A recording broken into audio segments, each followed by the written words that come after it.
I like that one. I'm not gonna lie. I really do like that one, man.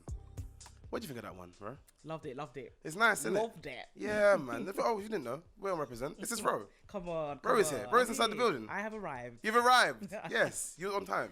Yeah, do you know what? You thought you was late. I did. But you know, I always interview people from our demographic. Okay, so used to it, yeah. I tend to come early, you know? So if I'm running late, no, you're on time. You just... do you know what I did? You tried. You definitely tried. I tried. It's not your fault, you know? Sometimes trains just, trains be training. Yeah. They be training, man. Yeah. But how are you? Do you know what? I'm good. Yeah. I'm recovering from last night. I went to the Brits after party. Which one did you go to? Because there was like 27. The very industry one. Oh, Manny Nortes. Yeah. It's just new. Yeah, Manny Nortes. It was good. That was good, but I'm still recovering. But it was good. I heard that. I got invited, but I was like, you should have come. Nah, man. That was a bit of you. It was a bit of you. I know it was. I know there was a few people there. I was like, I should have come true, but next time. And you know what it is, yeah? I don't feel like I dress well enough for these type of events. Do you know what? I feel like I don't have shiny shoe. No, I didn't wear shiny shoe. You didn't wear shiny shoe? I wore Dr. Martens. Okay, I could have wore kickers then. 100. Yeah, okay. 100. Okay. You gotta do you. Yeah. Yeah. I don't have shirts though. I have to buy some shirts. I didn't wear a shirt either. What did you wear? What did T-shirts. T-shirt. Yeah. Okay, so maybe I could have rolled. Could I have some polos, some nice polos? Definitely could have rolled with that. 100. Dang it. 100. I saw Manilia in jeans. So yeah, people wearing jeans. But then people are coming straight from the Brits in Louis Vuitton drip. Yeah, but there wasn't that many though. Most people came in T-shirts. I can't lie. Maybe I should have went. Yeah, you should have. Dang it. Hey man, that's next year. We move. Did you watch the Brits? No, I was getting ready for the Brits. The after party. See? Yeah. Okay. But I'm gonna, after today, I'm gonna go back, watch it. I have watched a few speeches. Did you Little see Sims. Oh my God. Yeah. Every time I hear, look at what you've done, mum. Yeah. Chills. Chills. Like, it's beautiful to see that she finally getting her flowers, man. 100. But best new act, even if she's not new, is. Do you know what? Yeah, I was asking a friend of mine about that. I was like, why is I know why she got nominated for it, because it's kind of a debut, even though it's not. She's been out here with albums for time, but like this is like her most. It's true, but you know what? We're happy that she's getting the flowers that she deserves. 100%. She's been deserving a Brit and stuff like that. So so that's good. Either way, it's good. 1,000,000%. Larger little Sims, man. But so I've seen you a lot on my timeline. Please. I've seen you a lot on my timeline because a lot of my friends mess with you, like Remy and stuff like that. Yeah. And I was just like, I don't know, I followed you randomly. This girl's, I like her. Oh, yeah. Follow back. Yeah, come on. And then we met the other day randomly downstairs. You're speaking to Tara, yes. Oh my God, you're gonna kill me. And then it's really cool. And obviously it's LGBTQ month. Yeah. And you're black. And I thought this would be a perfect time to get you in. Yeah, man. You know what I'm saying? Yeah. But before we get onto that, you have a podcast. Yeah, Tutu's podcast. Shout out to Nana, my co-host. Yeah, man, large up her as well. I think I might have met her once. You guys have met. You've met before, yeah. Yeah, we have. Yeah. But I don't think you guys were very alert. But Okay, yeah. See, your memory's horrible. Yeah. But explain to people what the Tutu's podcast is and what you do. So Tutu's podcast is all about bridging the gap between the straight community and the queer community. Like you even mentioned it earlier on here. Yeah, that's what it's about. And the reason why we started is because we didn't really see black British like representation online.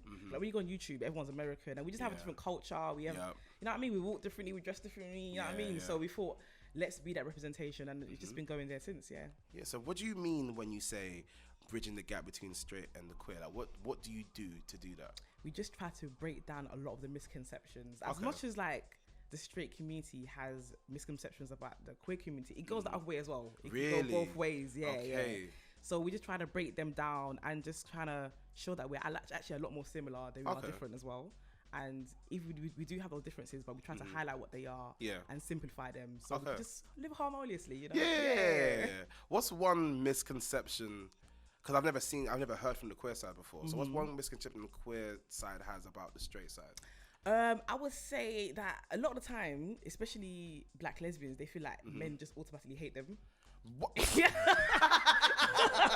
As in, like, why? Yeah, like they just don't want them in their spaces and stuff like that. Do you know what? To some extent, it's not even a men thing. That's across the board. Like sometimes homophobia is alive, 100%. And you know, unfortunately, and you might go into places sometimes and people don't want you to be there. So that's true, but it's not true to the extent that it's not just like straight males like, oh, she's lesbian, don't want her around. Yeah. Okay, cool. But that's also the other way around too. A lot of guys don't think I don't like them because I'm a lesbian. I love guys. You know what? I hear that though. Yeah. I hear that because, you know, because I'm just thinking about it now. Okay. Okay. That, this is why you do your podcast. That's what I'm saying. Yeah, because wow. Okay. Cool. So have you ever experienced that though? Like, have you had experience where it's like you've been out and you've seen like a guy, he's like, why is she here? Or has you felt like you've been trying to chirps and bare times? It happens. I would say if I go out and I'm not going to like a gay rave, right, it's gonna happen. If I'm in a straight environment, it's gonna happen. At least, even if it's a vibe and they don't say anything, it's a look. It always happens every time. But have you tried to meet someone's girl before? Yeah. You know what? I respect the honesty. I hear it. I hear it, but I hear it. I feel it. Nice. I mean, hey man, if she's nice and she's, hey brother, that's. You have to try now. Maybe they're unhappy. You don't know. You don't know. You actually don't know, man. But I can't be saying this because my PR at the moment is horrible. The man them are onto me. Listen, we're gonna go on a short break and I'll ask you some more questions. Listen, we're gonna get into this one from Nux. This is Hide and Seek. Rellik on Represent. Do you know what I just realised, bro?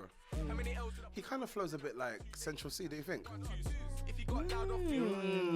I hear it. I hear it. This one's YTNT. This is Cool or Sucker for Pain, because he got the Sucker for Pain sample. You know, Sucker for Pain from Suicide Squad. Yeah. I love that song. So when I heard it, I knew I had to play it on air, man. I knew I had to play it. Tune.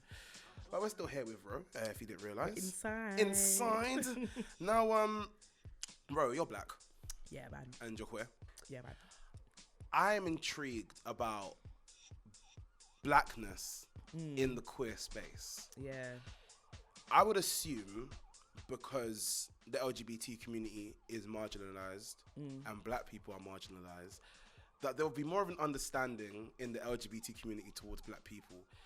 Is that the case? That's what you'd think. Yeah. But no, like, Really? I definitely would say that I've received more hostility in general LGBT spaces where white people take over most of the space than outside of 100%.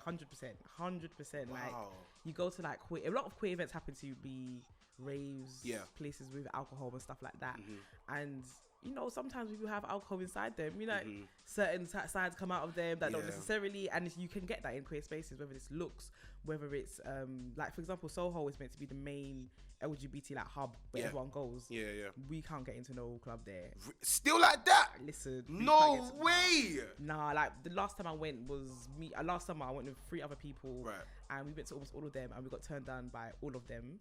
And it wasn't not tonight, mate. Just one of those. Yeah, it was like, oh, it's a special night tonight. It's just none of them ones. You need tickets, but it wasn't. Like, it just wasn't. You're not wearing the right shoes. Yeah. You can't do backflips. Stuffiness like that. Yeah. That is so crazy to me, because I would feel like if like we get abused, we get this, like, oh, I understand, not understand your plight, but I'm more empathetic to your plight. So nah, boy. That's crazy. The white queers want it to themselves. Not everyone, obviously. Yeah, of course. There's always allies. You know, but as a whole, Wow. It's mad. Very mad. It's actually mad. So we need our own spaces. Because I was thinking about, obviously there's Pride Week, and then there's Black, the Pride Parade, and then there's Black Black Pride Parade. Yeah. Because I was thinking, why is it separate? We need it, boy. It's about like, so you have London Pride, which is like the main Pride event that they call it. And you lot can go there, right?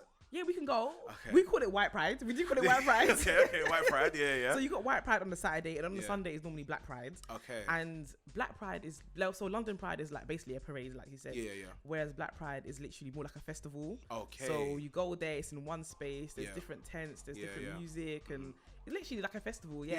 And it's just a massive chill to be in a safe space where you see people like yourself. Yeah.